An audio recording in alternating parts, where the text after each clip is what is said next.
When it comes to bike bags and carry options, there's a huge range, from minimalist seat packs for short outings to full-on bikepacking setups for multi-day trips. Now for me, as I make the gradual transition from full roadie to party pace gravel adventure, I've been exploring many different bike carry options for short to medium length rides. Now for smaller items that are easily accessible, I really like the handlebar burrito style bag as well as the stem bag.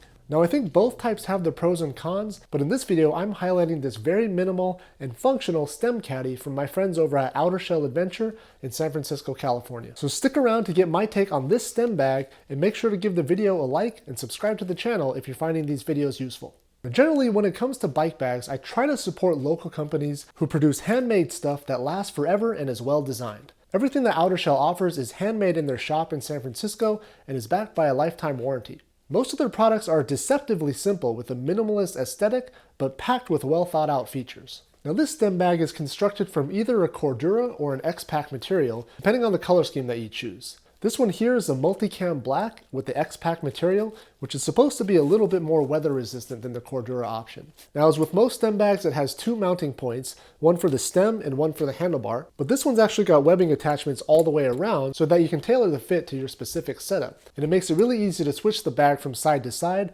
or to run a bag on either side and double your carrying capacity.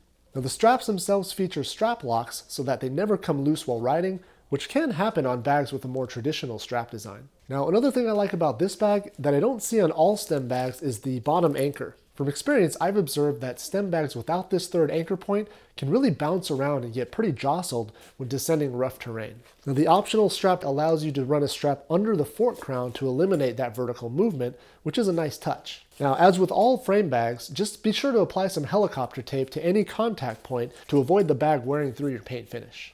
Now the sides of the bag are foam padded, which is really nice as it protects more fragile gear like a camera or sunglasses. The bag itself is about 3.5 inches in diameter and about 6 inches high, but the drawcord top is strategically designed to expand and allows the height to extend to 8.5 inches if necessary. Now this actually leads me to one of the best features of the bag in my opinion. This drawcord is actually anchored such that you can open and close it with one hand, which makes it really easy to access your stuff while riding. It makes a great option for holding your snacks or your sunglasses or pretty much anything you want to access a lot during a ride.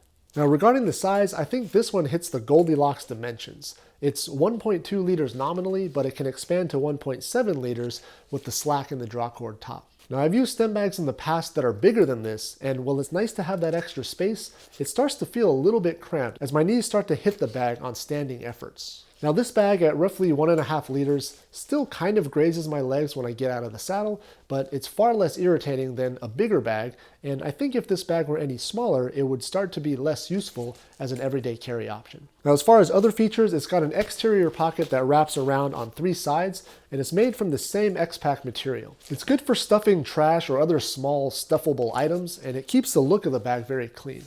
However, I have used other bags that feature an elastic mesh pocket on the exterior, and while that doesn't quite look as nice, it's definitely more functional in my opinion, as whatever you put in there is more visible, and it's held tighter into place by the elastic. Now I'd be comfortable throwing keys or a garage door opener in an elastic mesh side pocket, whereas I'd feel a little bit concerned about items falling out of this more rigid pocket. Now, aside from the rather stiff side pockets, the only other thing that I might like to see in this bag is some type of strap management for the main straps. Now, I've got another handlebar bag made by the company Leadout, which is not handmade and it does fall into that cheaper mass-produced category, but I really like the fact that these straps have these elastic bands built into the design that allow you to tuck in any extra strap for a much cleaner look. On the Outer Shell Stem Caddy, the extra lengths of strap just kind of flap around in the wind, which really isn't that big of a deal, and I could just as easily zip tie them down. Just a minor thing to note, and really my only gripe about this product. Now overall, this has been my go-to choice for a stem bag since I got it a few weeks ago. It's the perfect size for a medium length ride, and it's really nice to be able to offload my pockets and bring some extra snacks and luxuries that I would normally just leave at home. I'm also probably partial to this particular bag because it matches my Outer Shell half frame bag, which has essentially been on the bike since I got it. Anyways, if you're looking for a high quality, handmade Stem Caddy, then it'd be pretty tough to beat Outer Shell's offering. Definitely check out their products if you have a chance. The link is down in the description. And if you want to see other videos featuring Outer Shell products, you can check out this playlist over here. As always, thanks for watching and subscribing if you haven't already, and I'll see you next time.